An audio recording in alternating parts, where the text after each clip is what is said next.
In 1991, the skeleton of a large, unidentified animal was found in the woods of East Texas, not far from the small town of Fouke, Arkansas, where sightings of a Bigfoot-like creature had been reported for many years. The creature, known as the Fouke Monster, was made famous by the 1972 movie The Legend of Boggy Creek. And because of this notoriety, the skeleton made its way into the hands of Smokey Crabtree, a Fouke local who had been featured in the movie. Was this a dead specimen of the alleged creature? It's a question I've seen debated for many years. I knew Smokey, and I've actually seen the skeleton, and I interviewed the law enforcement officer who investigated the matter before the skeleton ever made its way to Fouke. It's a subject I cover in my Beast of Boggy Creek book, which I highly recommend if you're a fan of the Legend of Boggy Creek. But either way, I wanted to make this video to clear up some of the facts and to offer the true story of the so-called Fouke Monster Skeleton. The Legend of Boggy Creek is a pseudo-documentary film which dramatizes real-life sightings of the so-called Fouke Monster from about 1955 through 1971. However, there were many more sightings that occurred both before and after the movie debuted in 1972. With so many sightings, some of the locals began to hunt for the creature.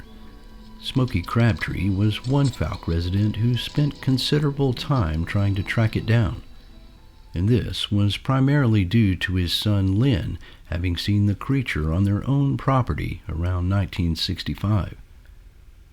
Fast forward 2 decades after the movie was released, and Smokey was still in search of the creature. In 1991, he got a call from a young man who claimed they had found a skeleton in the woods of East Texas, less than 50 miles from Fouke.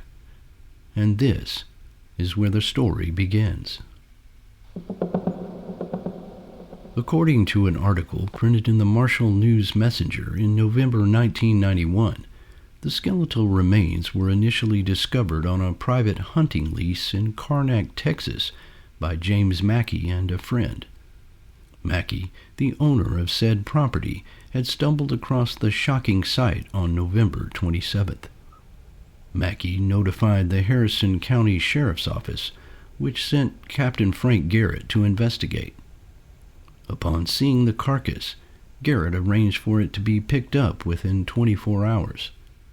But in the meantime, Mackey's 17-year-old nephew decided it would be a better idea to transport the bones to Vivian, Louisiana for safekeeping, just in case they were from some undocumented animal, such as the one that had been reported in and around Fouke. The teenager was familiar with the Legend of Boggy Creek and Smokey Crabtree's association with it, so he contacted Smokey and told him what they had found. Smokey quickly made his way to Vivian to evaluate the discovery. The information in this article was confirmed by Captain Frank Garrett of the Harrison County Sheriff's Office, who I tracked down and interviewed in 2011. During a phone conversation, I asked him about the matter. The following audio is from that conversation. I apologize for the poor quality. At the time, I didn't have a very good method to record over the phone. Was called in by a couple of hunters that found it out there. They were concerned, by the way it looked and everything. And of course, there was no head on it. You couldn't really tell what it was. We had a vet go out and look at it, and we were going to pick it up. And before we got to it, the guys got a hold of it. And I guess it probably was Smokey Crabtree that got it and took it to Fouke. According to Smokey's own account from his 2001 memoir, Too Close to the Mirror, he was impressed enough with the specimen to pursue partial ownership of it. Though its feet were not likely to have made the 3-toed tracks that had become associated with the Fouke monster, the skeleton had enough similarities to make it worth preserving. As Smokey stated in his memoir, It was evident to me that this skeleton was the nearest thing to being the remains of the Fouke monster that I had ever seen. Smokey proposed a three-way deal of ownership with the teenager and another man who was not identified. The skeleton was then transported to Fouke, where Smokey began a process of trying to preserve and analyze it. Smokey encased the skeleton in a clear box made of acrylic glass that rested on top of a wooden support structure, which was like a table on wheels. The top panel could be opened. When it was opened in front of me, that's when the terrible smell hit. But when you see the thing, you get past the smell because it just looks so intriguing. It is obviously the remains of some kind of large animal. It is devoid of skin, but covered with a layer of dried sinew, tendons, and muscle, which still cling to the bones. It's something between a skinless corpse and a skeleton, mostly brown and yellow in color, and completely intact except for the skull. I wasn't allowed to take photos of it, but it was depicted in a low-budget documentary, which I will discuss shortly. It was found over in the edge of Texas over here, and first time I heard about it, they said that some boys had found a skeleton of the Fouke monster.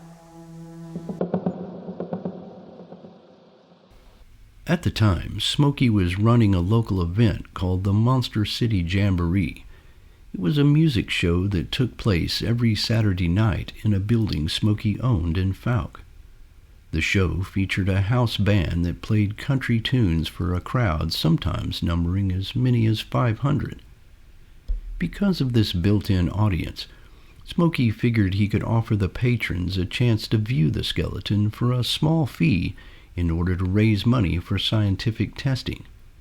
He sealed the case to minimize the foul odor and began showing the remains to anyone willing to fork over $3.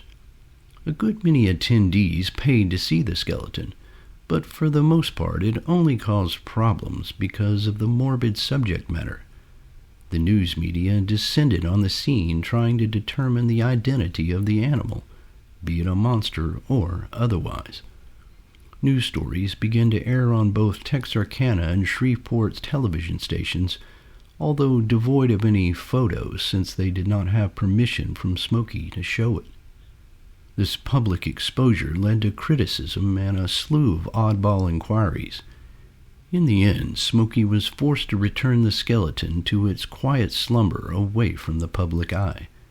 He was still no closer to a final determination as to its identity, although rumors about its true nature had been flying since the beginning.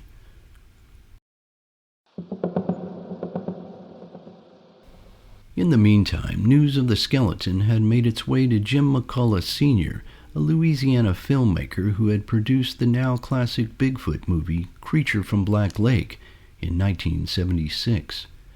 Not wanting to miss an opportunity to capitalize on Boggy Creek fame, McCullough hatched a plan to exploit the skeleton. The idea was to film a low-budget documentary about Bigfoot and feature the mystery skeleton as its centerpiece. After working out a monetary deal with Smokey, McCullough and his son, Jim McCullough Jr., began filming the documentary, much of it in and around Smokey's home near Fouke. The final product, released on VHS in 1995 under the title The Hunt for Bigfoot, is ultimately a haphazard documentary that fails to provide much gratification regarding either the general subject matter or the skeleton itself. The Hunt for Bigfoot never received wide market circulation, which makes it hard to find a copy of the VHS today. The Hunt for Bigfoot offered the only public glimpse of the skeleton beyond the Jamboree sideshow, aside from a single photo on the back cover of Smokey's book, Too Close to the Mirror.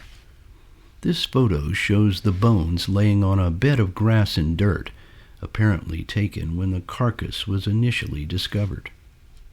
The fact that the head and the distal bones are missing, specifically the distal phalanges such as the tips of the fingers and toes, does make it hard to identify the skeleton upon first glance. There seem to be 4 fingers on each of the hands and 4 toes on each foot. If it were to walk upright, it might stand 7 or 8 feet tall. The scientists in the Hunt for Bigfoot conclude that it is not the skeleton of a human, but avoid making any conjecture about what else it might be. The narrow frame of the animal, especially through the hips, gave me pause when I viewed it in person, and it should have been a clue for the scientists. The narrow hips seemed more indicative of a quadrupedal animal, such as a wildcat.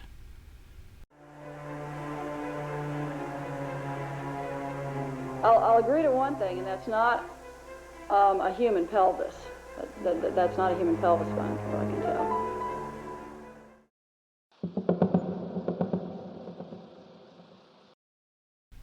After seeing the skeleton, I located photos of a mountain lion skeleton and compared it to what I had seen.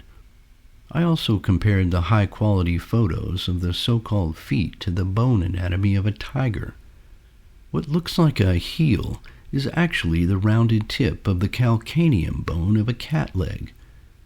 Because the distal bones of the toes are missing, it creates an illusion of a much different foot structure than the animal actually had in life.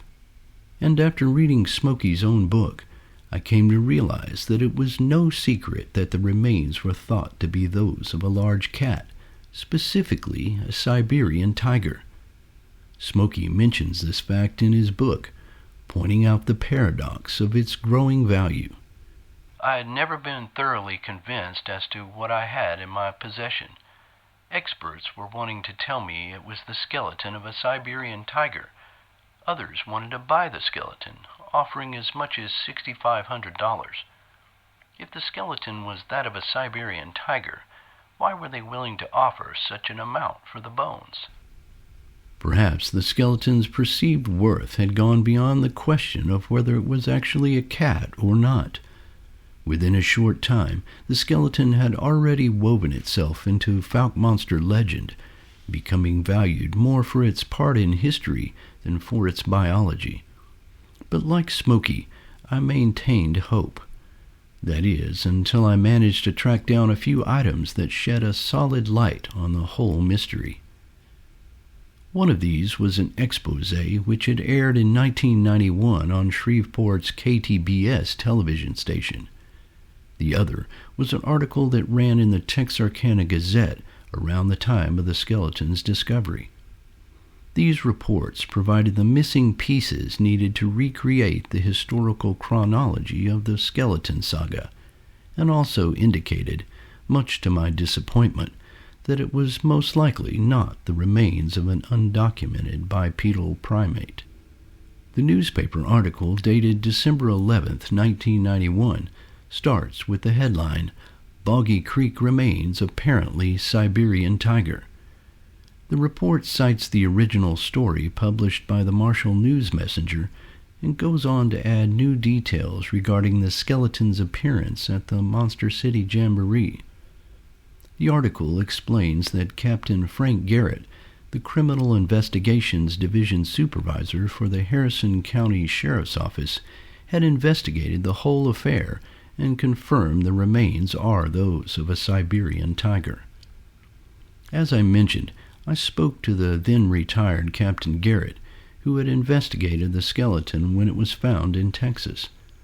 When I told Garrett why I was calling, he immediately recalled the incident, remarking that, "It's one of those stories that sticks with you." According to Garrett, the cat had been living in one of the local exotic animal reserves in Jefferson, Texas, until it died from complications brought on by pneumonia. The remains were sold to an individual in Marshall, Texas, who took them to a taxidermist for mounting.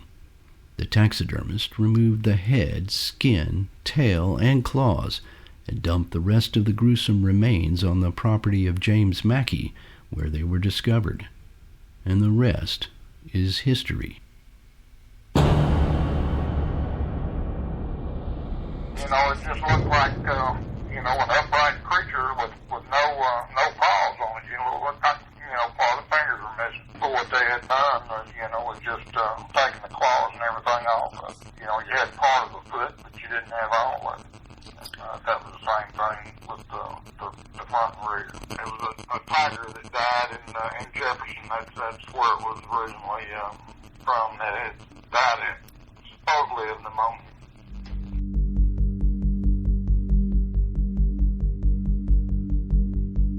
Granted, no DNA test has ever been conducted on the specimen, even to this day, but the story clearly reveals what it is. The remains are indeed exotic, but not so exotic as to be those of an undocumented creature. Now, you may not agree with the input from the newspaper sources, or even from the late Captain Frank Garrett, and that's your privilege. Regardless, the skeleton seems to possess an undying appeal to those who have an affinity for the Fouke monster. And even if this isn't the remains of a cryptid creature, it doesn't mean the Fouke monster is not real. I've interviewed too many credible witnesses and documented over 100 sightings, so I believe there is something to this mystery. For now, the skeleton remains in its silent slumber in a location I cannot reveal. Perhaps one day it will be shown again in public, even if only for the novelty of it. Until then, the search for the Fouke monster continues.